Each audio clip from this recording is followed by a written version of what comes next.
On today's episode of Motorcycle Madness, we're taking tires off of that.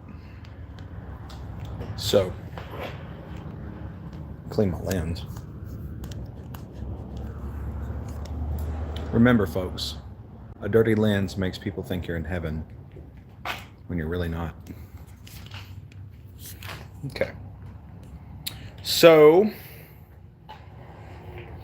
got to figure out what to do with you guys. Let's shut this big door. That'll help. Because I like to work in darkness. Not really, but the camera doesn't like me working in the light. Door, man, what are you doing, door? Oh, it's such a pain, door. You may just have to work with it like it is. Okay, so we're gonna get this back tire off. And so I may have to keep that tire. I don't really want to. I really want that tire. Simply because those tires are really cheap. And if you guys know, I like cheap, and those tires are really cheap. But the back tire that came on this bike was rotted. And we don't do rotten back tires. And by rotten, I mean the rim was rotten. And I got a sneaky suspicion that front rim may be in the same shape. I haven't pulled it off to play with it. It still holds air. So, I mean, I can technically run it because it holds air. That's literally my only... Come on, man. Can I not even like my own video? Whatever. That's really my only real requirement, is that it holds air and has tread. These hold air, so they're good to go. And they have tread, which means they're good to go. And everybody tells me that running dry rotted tires are dangerous. And they're not wrong. But I call my channel Motorcycle Madness. Where do you think the madness comes from? Running bad tires. Did it dare? Okay, I'm just having fun with my face on camera. All right, y'all, let's get to work. And looky here, just looking on the floor, I found a free oil filter. I mean, a fuel filter. Look at this. And this looks like a pump. I don't even know where this came from. What did I pull this off of? I mean, this is legit. Look at this. I wonder if it works. I don't have any clip to go in it. Dude, I love finding free parts. We may have to use this. Actually, no. I will keep it, though. But I doubt we have to use it. Because that turd is going to be gravity fed. But we need to get this tire off. So let's do it. Let's do the madness. Oh, and look at this little thing. So this bike has a few gifts to keep giving. I actually rode this bike before. I was testing the engine that's on the Nighthawk now. It used to be on this frame. This frame's a little small for me to comfortably ride. So I kind of like, I don't want to go with it. It was, my friend John gave me the bike. I was like, I don't really want to use the frame. Had a lot of parts missing off of it. A lot of parts were rotted. And I want that thing. So, and so this just doesn't fit me. So what I just decided to do, I just decided to cannibalize it. And, but in getting it to ride, I put this nice brake lever on it. So this will actually fit the Nighthawk. And, we may do a hydraulic conversion. So what you guys don't know about the Nighthawk, or maybe you do if you own one, the Nighthawk is drum brakes, and I've never seen anyone do a hydraulic conversion for drum brakes. And it's a simple thing, I would think. there's these little cylinders that are made. I bought one, but I don't think it's going to fit. I may have to make one. But you make this little cylinder that when you squeeze and put pressure, it pulls instead of pushes, and you have some linkages that allow you to connect it to the brake system. Okay, so I really want to make sure I can see you guys. Let's make sure the chat is set up correctly, because that is my favorite part. I really, really, really want you guys to talk to me. And I want to see what you got to say, because who knows, maybe there's a mechanic coming on this show, this live show, that Mike could actually tell me something. So, okay. So real simple. All we're doing, you can't even see my face. Don't want to see that part of me. So all we're doing basically is just, we're going to loosen this bolt, loosen all this, knock it out, pull the tire off, and see what it's going to take to make it fit that frame. Now, if you look carefully, you realize that this is a hydraulic setup. We're going to remove all of that. I may have to make some spacers, because if you look and see, these spacers are pretty long. I'm going to probably have to modify those. But I like this tire a lot. And it's dry rotted, but it does hold air. And yeah, it's usable. And the beautiful thing about 250s are that they don't go very fast.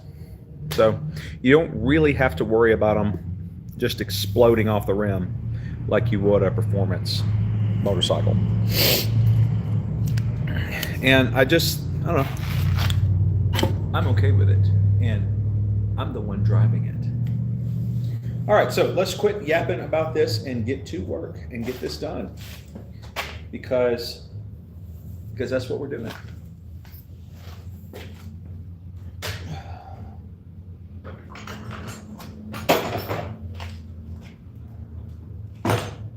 Okay, so I want to show y'all something real quick. These are pretty handy for just general stuff, general light duty stuff. But always make sure you get a metric and standard version of this. Some of them are metric, some of them are standard. But you don't ever want to use a metric adjustable wrench on a standard bolt. Why is that? Because it confuses the bolt. The bolt will think it's metric and strip and break on you.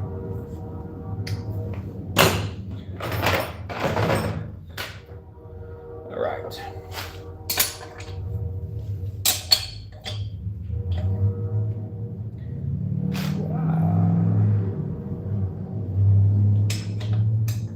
Okay.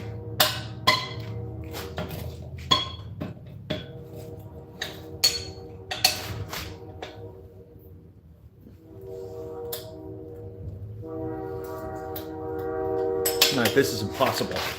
I don't even know if I can do this.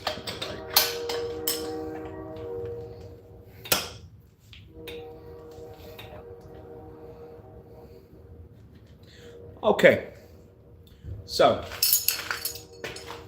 this shaft is actually kind of loose. I don't really need to tappy tap it. But never just go all out and beat these things out with a hammer. Never go out, because what will happen is you'll mushroom this head.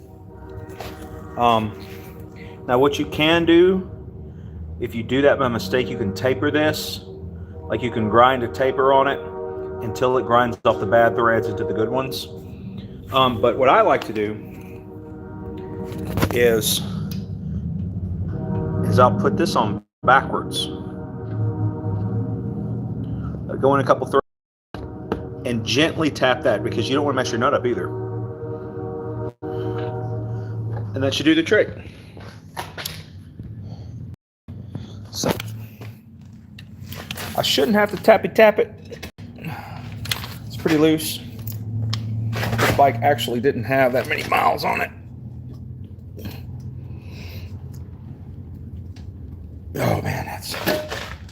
It's a lot.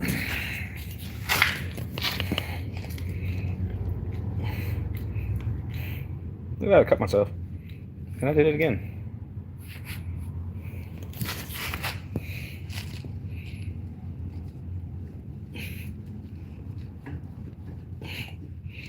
Okay. What's making that difficult is holding it. Let's see if I can put y'all somewhere we can somewhat see. Okay, let's try that. There we go. All right, so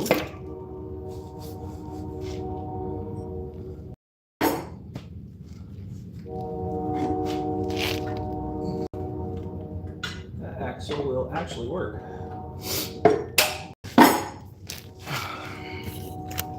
Okay. Let me turn you around. Turn around. Okay, another handy little trick that I've learned in my short life here on this ball of dirt. And yes, flat earthers, I believe it is a ball. I don't trust your propaganda. Put these on the way they came off. Now, again, we may have to modify these. Totally fine. We have to shave them. These are actually pretty easy to make. You got a lathe, what you do. They're probably really difficult on my lathe. I didn't need that skin, no way. But no biggie. Those spacers can be made out of pipe. Those spacers can be made out of anything. I've seen people use stacks of washers. It looks retarded, but it works. Okay. So.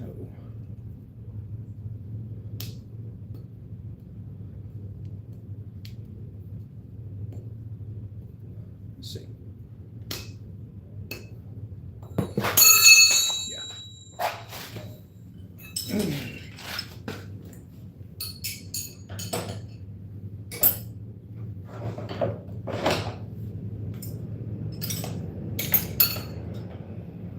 Okay.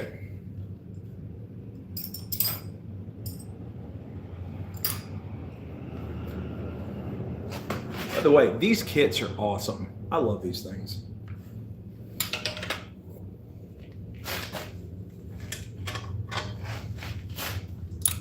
I just had this thing for boxing wrenches. I like taking my time. And I had a thought a long time ago. These are cheap. They can be found anywhere. And if I'm used to using these, then if I'm ever on the side of the road, you know, and I've taken, what's up? What's up, Elad? I hope I pronounced your name right. If I'm ever on the side of the road, this is probably what I'm going to have. And if I'm already used to using these, then I'm okay.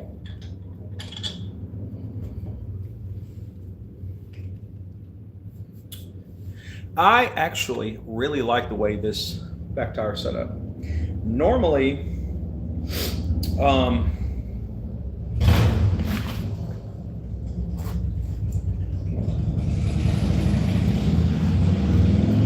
that was fancy. Normally, they have a rod that goes from the front pedal brake to the back tire for these drum brakes. They'll usually have this little pivot thing in between to kind of change direction. So when you push down, it pushes and pulls. Drum brakes really don't care if they're pulled or if they're pushed. But this uses a cable, which is awesome. I like that a lot. Because it uses a cable, you can actually route the thing anywhere.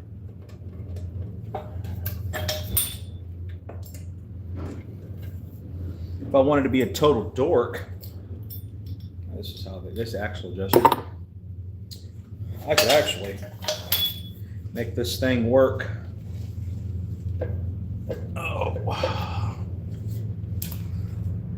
just dropping stuff. Dropping important things. But want to be a total dork, I actually could make it work off a handbrake. Who wants to do that? Yeah. So if you didn't see, you're always wondering how these works. This is so simple. So when you hit your brake, pulls this lever. This lever turns the cam lobe, which opens the shoes. Super, super simple, obnoxiously reliable. They just don't work that great.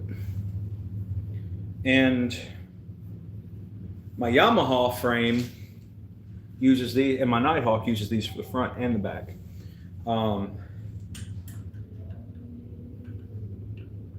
It ain't stupid if it works. But I like drum brakes personally. These are stupid simple to fix. I mean, what goes wrong here? Nothing. How does this fail? It doesn't. I mean, you really got to be extra special stupid to mess this up. Maybe these springs could fail. But I mean, you just take it apart and clean it. And it was great too, is they scream bloody murder when you go to stop. So let me take a minute and put these in the toolbox so we don't lose our parts. I'm gonna put this, I'm gonna put this, I'm gonna put all of this in the toolbox.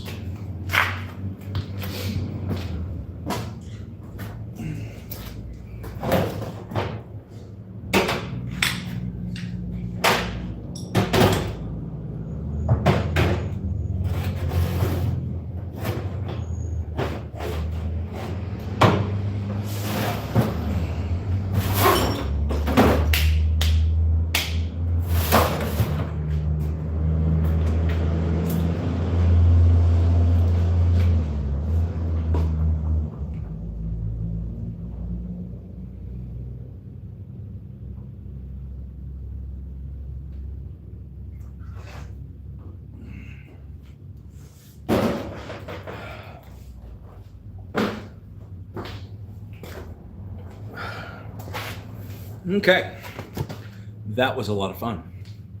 So now we got a tire for the chopper. And I don't think that's gonna look too bad.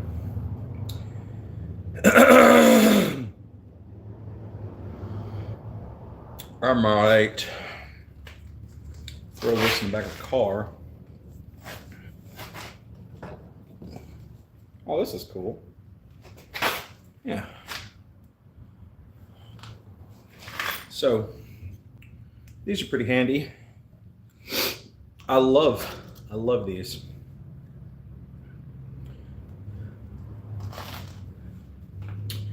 Let me get this last one out.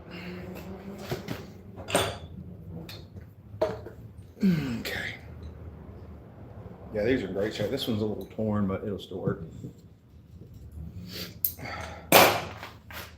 So what these do is they smooth out the pulses coming from the engine. So you got the engine pulling this chain. And what I've noticed, I had this happen to me with a Harley. These are shock absorbers, are like they're like a Harley's compensator. And what they do is they isolate the engine from the road. The engine pulse, they smooth out the engine pulses and isolate them from the road.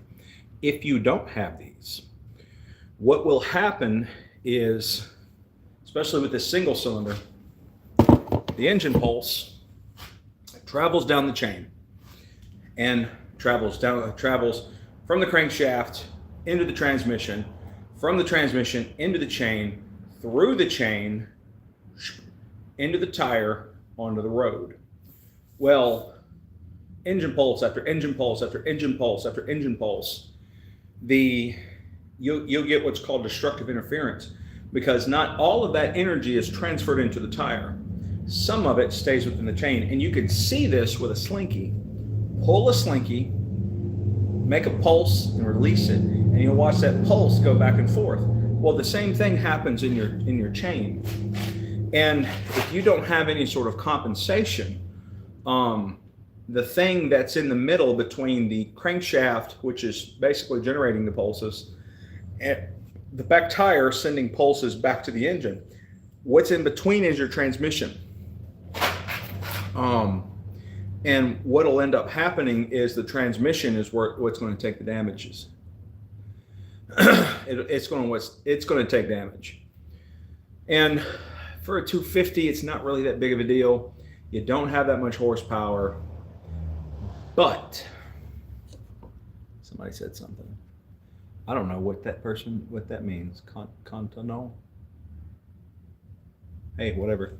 But what that translates into over time is your transmission just wearing out prematurely, wearing your clutch out, wearing your transmission out. And so these are cheap insurance for your bike. So you want these. Don't ever get rid of those. And make sure they're in good shape. When you take your tire off, take a minute to look at them. They're still, you want them to be rubbery. You don't want them to be hard. If they're hard, they're not doing the job. There you go. So this looks clean enough. And look at the teeth too. So this is a used sprocket. Again, it only had 200 miles on it, so it's in new shape. Oops. You want to take a look at this sprocket too. I see better on this side. Make sure these look even. You don't want more wear on one side than the other.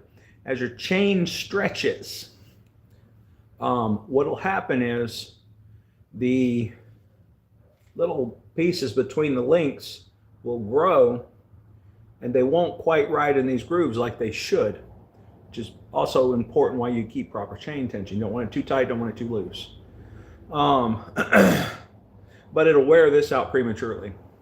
Generally, when you replace a chain, you replace all your sprockets. I don't do that because I'm cheap, but that's what you should do. But I take a good look at them and see. And, you know, sometimes you don't have to replace them. If it's not broke, why fix it? And again, with 250s, you get a little, you're not dealing with truckloads of horsepower. You get a little grace and mercy.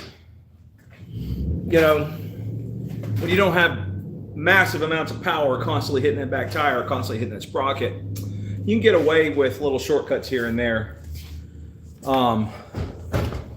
And when you see folks overseas that depend on these things for their livelihood, you see that they go for small bikes, and this is why. They require very little maintenance in comparison to a bigger bike. Now, I ran a 750 Honda Shadow for a while, and man, every time I did a back tire, I'd have to do the chain and sprocket because the chain would be stretched out and the sprocket would look worn.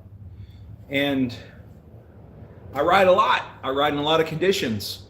I don't have a problem in the world taking cruisers down dirt roads, and just quite honestly, that destroys the chain. That wears the chain out prematurely. It is what it is. It's part of the gig.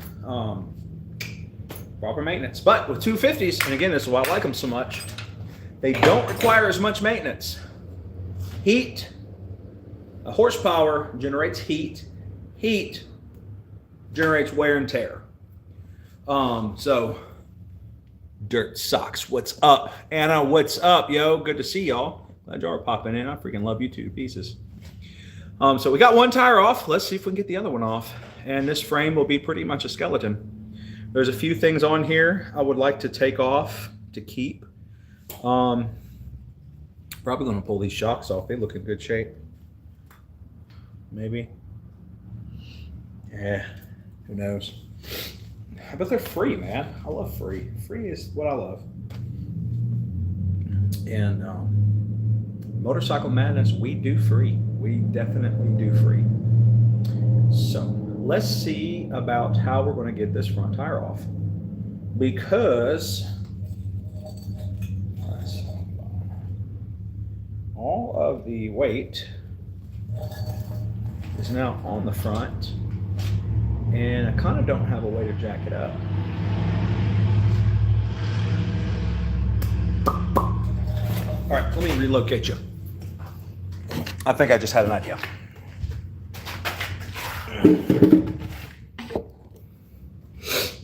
So, let's see. this design too. This is not a bad frame. This is not a bad bike. It's one thing China does good. They build good motorcycles. I don't care what anybody says. They can suck it up. But this is a good idea. You can have different engines, different engine cradles, and really cheap, smart way to make a bike.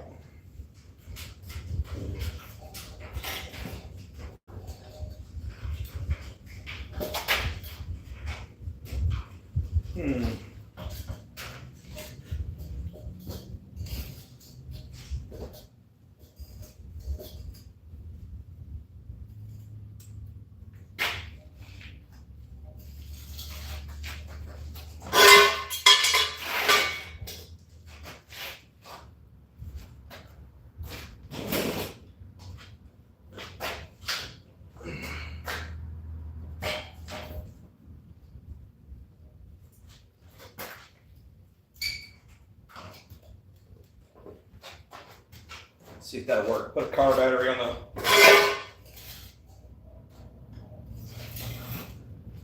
Maybe we need 2 car batteries. Maybe just one. Right spot.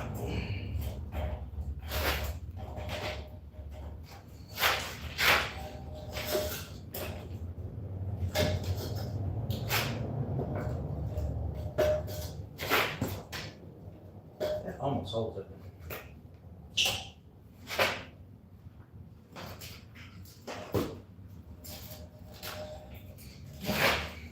Try another one.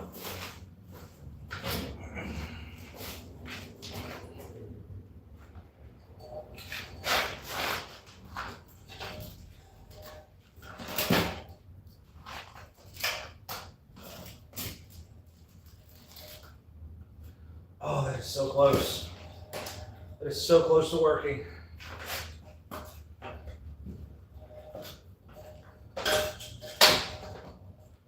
Man, a little more weight, and that would be on point. Anything more heavy? A lot of heavy stuff.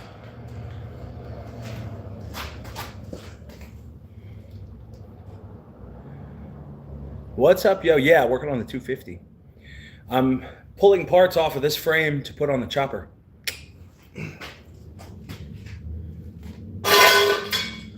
I need to start a group like the 250 Nation.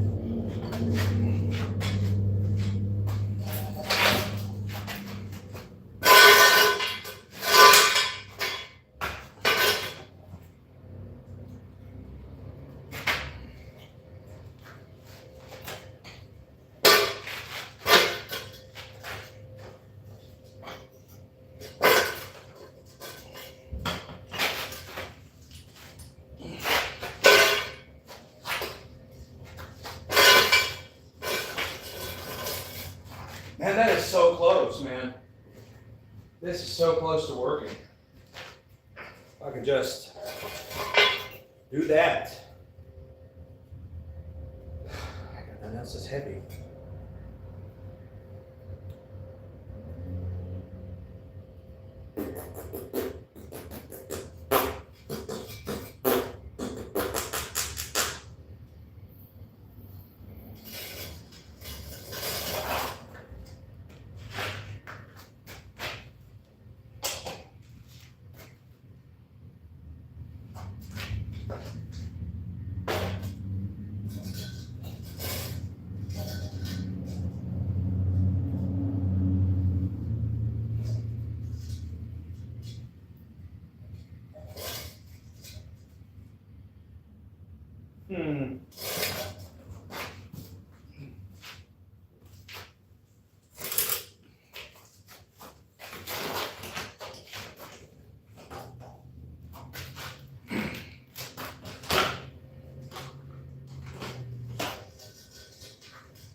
We did it. We did it. Okay, so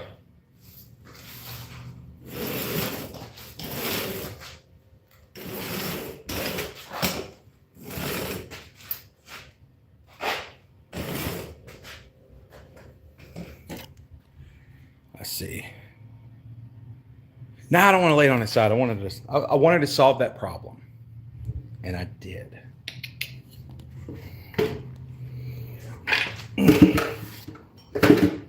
All right, this will be easy. We've done the hard thing now. Laying it on its side probably would have been better.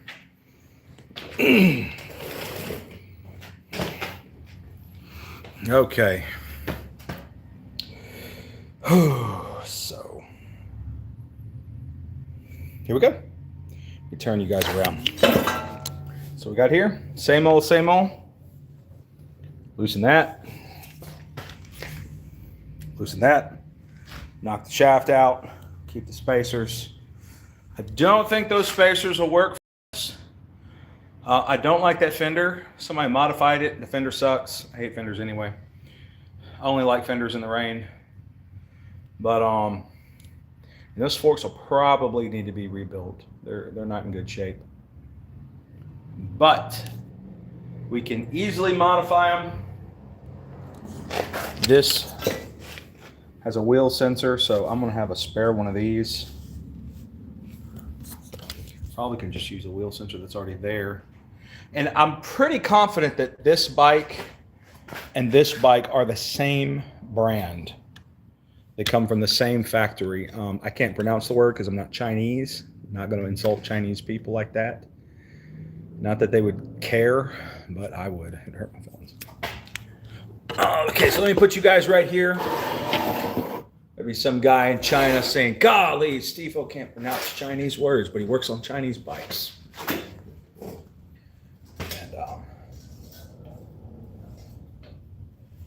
yeah, so the fun part will be getting this frame out of the shop once the wheels are gone. And I'll figure that out in a minute. I got a dolly, though. We'll probably use that. I need to get these accessories off of these forks too. I mean, this is a good front end. Good cable here. Yeah. Just kind of seeing what I have here. Trying to extract as much value as I can. And I'm probably going to pull that chain too. Because I've got a chain breaker. Chinese brand. Yeah, I don't know. It's gosh. Now I pulled the tag off of the chopper. I may break a law. Yeah, this is who made it. So those guys, they made both of them, which is great because the parts seem to be interchangeable.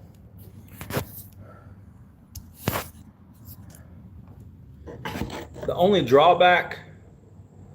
Oh, I love them too. The only drawback to working with Chinese motorcycles is not all of them are made to the same standards. Some are going to be better than the others. Some are going to be tighter tolerances than others. Some have their own standards, which kind of every factory does to an extent. They have their own standards, and they just don't play well with others.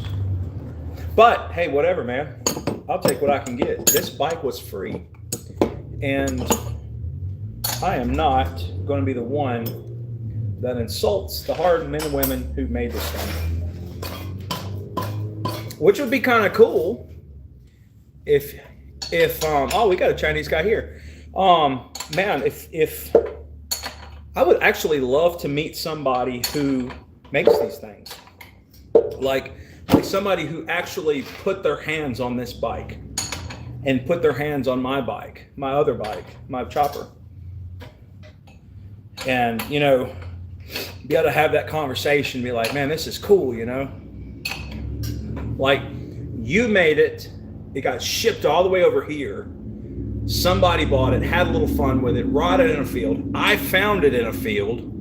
Actually, my friend Corey did, and my friend John did. That's where these two bikes came from. This one I'm taking the tire off came from John. I traded a gun for the chopper. But to be able to be like, hey, yeah, you made this thing. Pretty cool. So my Chinese brothers and sisters, if you can understand what I'm saying, Man, see if you can figure that out for me. Okay, so we're going to tap this out.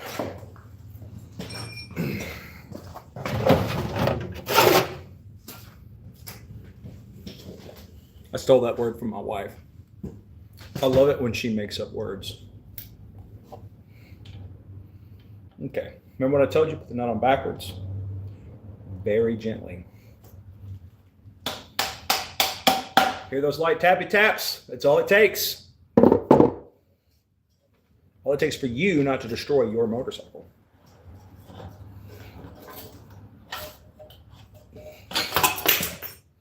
Okay.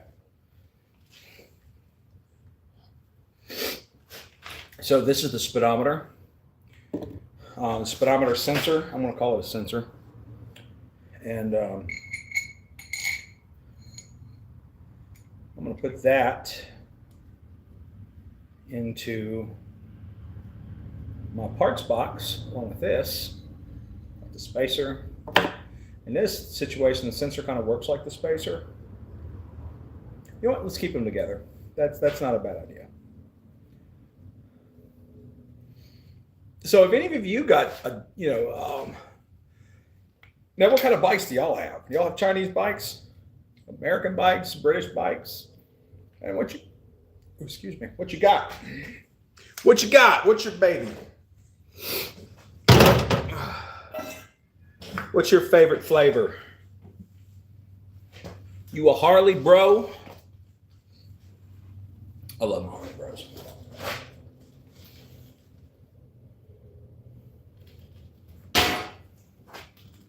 Yeah, y'all, I think this is going to work. And this tire has so much tread on it too. Yeah, that's going to work good. I think I did all right. It's going to give that bike a more aggressive look too, I think, in my book of opinions. All right, well, while we got this frame in here, let's make it lighter by removing some stuff. We're going to pull these handlebars. We're going to pull the risers. I think I might even pull the whole front end, to be honest. Make it easier to pull the bike out.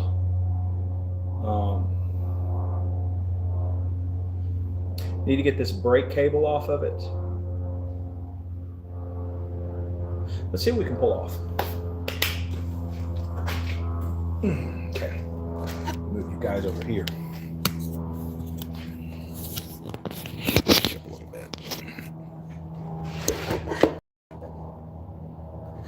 Okay, you see me all right, hopefully. All right, so we're going to be working here. These are actually new. I actually bought this new. I wish I could have used it on the chopper, but they use different size handlebars. And I just personally like the beefier handlebars. They're more likely to survive an incident, if you know what I mean. You get all rough and rowdy with them. It'd be great if I knew what size to use here. That was 15, 12. Good. See what I did there? A quick little bump. A lot of times, you can break stubborn bolts like that. All right, this turret is full of fluid. Unfortunately, we're going to lose that fluid. It's new fluid. Okay. But we're going to put all this back in there so we don't lose too much.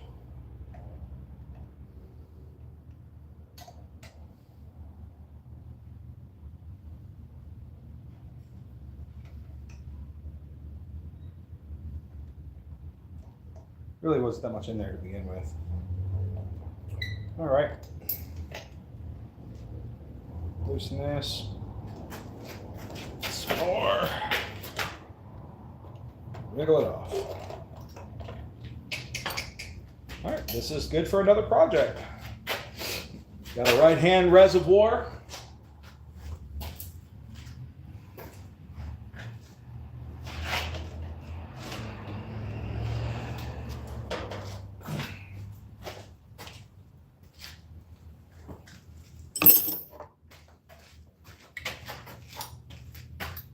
Same thing here. Turn you guys. Cable, clutch cable, brand new, never really been used that much. But these things are so cheap, man. Again, that's what I love about Chinese bikes. Everything's cheap, cheap fun. Like the barrier of entry is just there. Barrier of entry is just there, man. If you want to ride motorcycles, you could easily pick one of these bikes up and you're on the road. And I mean, like there's one on Walmart I'd love to get my hands on. It's like $1,300 shipped to your door. Bashan RE250 dual sport. Oh yeah, that sounds cool. But it's like $1,300 here, an American, to be shipped to your door, man.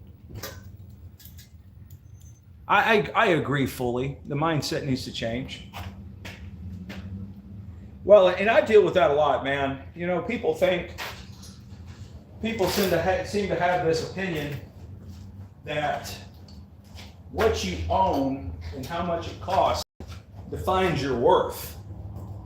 And I get it. I get it because, you know, some people can just, you know, some people have the ability to obtain things. You know, expensive things isn't anything to them. So what? Which I'm okay with, man. Hey, if you can afford expensive things, do it. I'm happy. I am genuinely happy for you. And show it off to me. I would love to see it. I love seeing expensive things. But the line gets drawn for me when somebody defines their worth by those expensive things. And it's a heartbreaking thing because you're not worth what you can buy. And maybe this is my belief system that makes me feel this way, but I believe you're worth what Jesus did for you on the cross. And that's priceless. That's what I define people by. And in that sense, we're all the same. Poor people, rich people, smart people, slow people. You know, people with different cultures, different ethnicities, different backgrounds. Man, I believe Jesus paid for us all. And with that mindset, my opinion of you will not change if you have something expensive. And my opinion will also not change if you don't. You're valuable to me either way. And that's the mindset I have to keep myself in. Let's see what you got, Steve. Steve the Canadian. Everyone wants to name the best. People are riding around on old fake bikes. Yes, they do. Yes, they do, man. Personally, my first bike, and this may be why I have a soft heart for Chinese bikes. My first bike was a 125, and that's what got me into motorcycles. And I had so much fun on that bike. It wasn't made well. Unfortunately, it wasn't made well, and I was constantly fixing it. But that's not a bad thing either, because it taught me how to fix motorcycles for myself. I don't run to the mechanic. I am the mechanic. And when I fail as a mechanic, I just learn from it and fail better. And so that bike gave me confidence to be able to work on my own stuff. And it gave me the chance to learn how to ride. Because again, you know, if you mess up some $100 bike you pulled out of the woods or somebody's shed, it was messed up when you got it. So what? And here I am, you know, 13 years later, running a YouTube channel. And what am I doing? I'm fixing motorcycles. Fixing motorcycles on lives and going on adventures. And why? Because I love this. I love this. And I want, because somebody inspired me, I want to pay it forward and inspire somebody else. Maybe you're like, oh man, I wish I could do this. I wish I could, you know, be like these other guys I see on YouTube fixing bikes and customizing bikes. Well, dude, you can. There's nothing stopping you except for you. And I'm living proof of it. Look at the name brand on that. That's not Snap-on. These are cheap Harbor Freight tools. I mean, I've probably got, this case, I finally splurged and got a decent set. It has a lot more stuff in it. And I think I got like $100 in that. I think I got like 30 in these, and it's a metric and standard set. This is all you need, man. You know, and you just pick up tools as you can get them. Unless you're a professional, you don't need expensive stuff. This toolbox, again, my friend John, he does scrap delivery, scrap removal, came in for me. He's like, hey, there's a toolbox in the back. I got you, bro. You know, once you get into it and people start seeing it, you'll have people hit you up, be like, hey, man, I got this old bike I don't want no more. You want it? Yeah. Why not? You know? Oh, look at this. Look at this. This is coming off. I rarely have these actually come off. Oh, there we go. We salvaged that. That's exciting.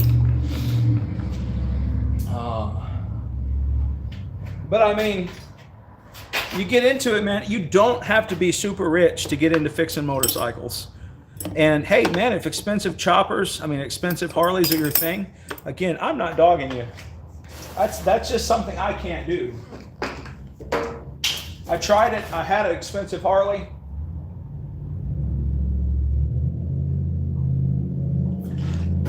An expensive to me Harley. And you know, my biggest problem is I just couldn't keep the thing running. Like, I was fixing it in circles. Here we go. Let's fix that.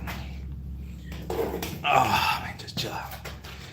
But yeah, I was fixing it in circles. And when I look at the value that it was bringing me, man, I felt really good when I rode it. I really enjoyed riding it. I did a speaking tour on that bike actually, and just kept having to fix it in circles. It was costing me money that I just wasn't making.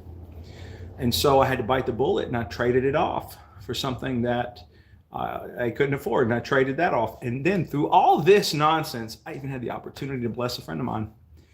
I was able to trade the Harley off to a guy who could fix it, who would fix it, for a Camaro. I traded Camaro off for a Honda Shadow, and then I sold the Honda Shadow to my friend. And now I got my riding buddy back. And full circle, man, good stuff. Which is funny. That's a funny story in itself. I might have him come on here one day and talk about it. But he had a Honda Shadow, and you know the 1100 Shadows are a little more bike than I'm good at fixing. I'm not quite up to that level yet. I'm sure if I monkeyed on it long enough, but again, money to bike ratio.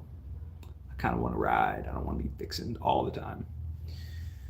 I like to cycle, fix, ride, repeat. Fix, ride, break it, repeat. But which is kind of why I'm sticking to what I know. I have a 750 Shadow that I tour on when I go on long rides that I fixed up. It's a great bike.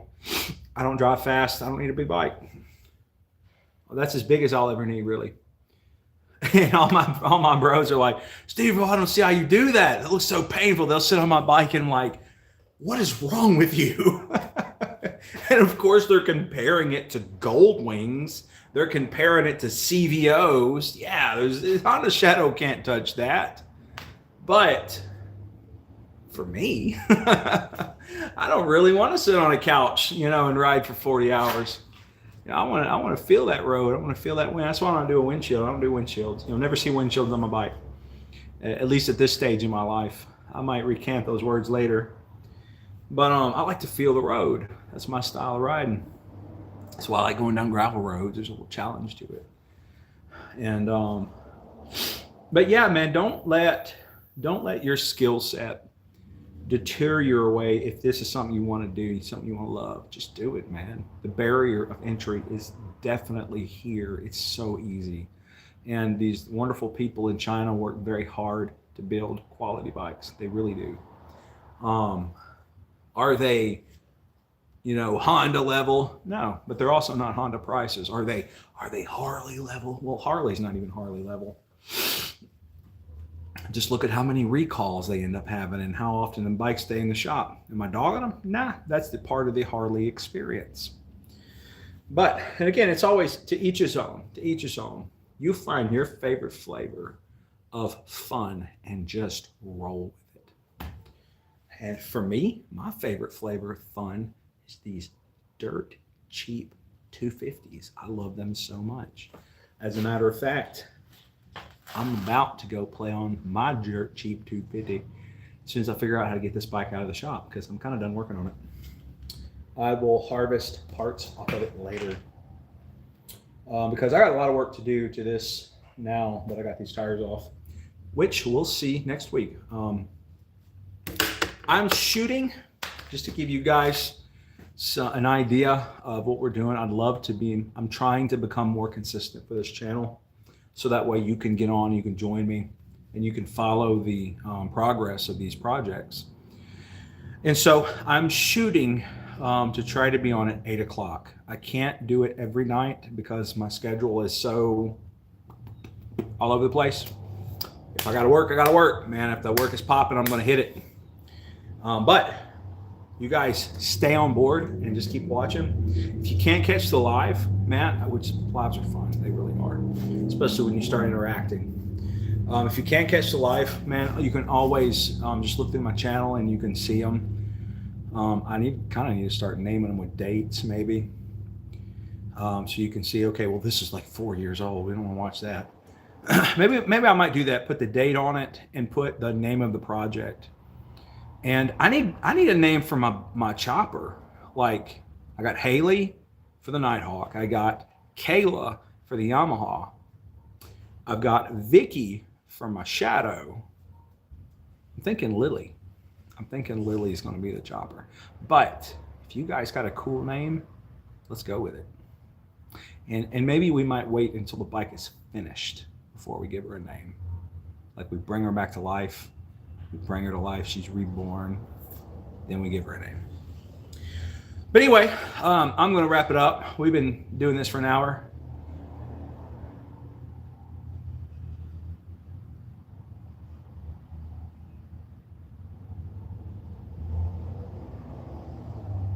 Yeah, I need to get a license plate for her. She's gonna get an antique tag, because I might bend some rules, and put I might title it as a 750 Nighthawk, which I have one of those rotting.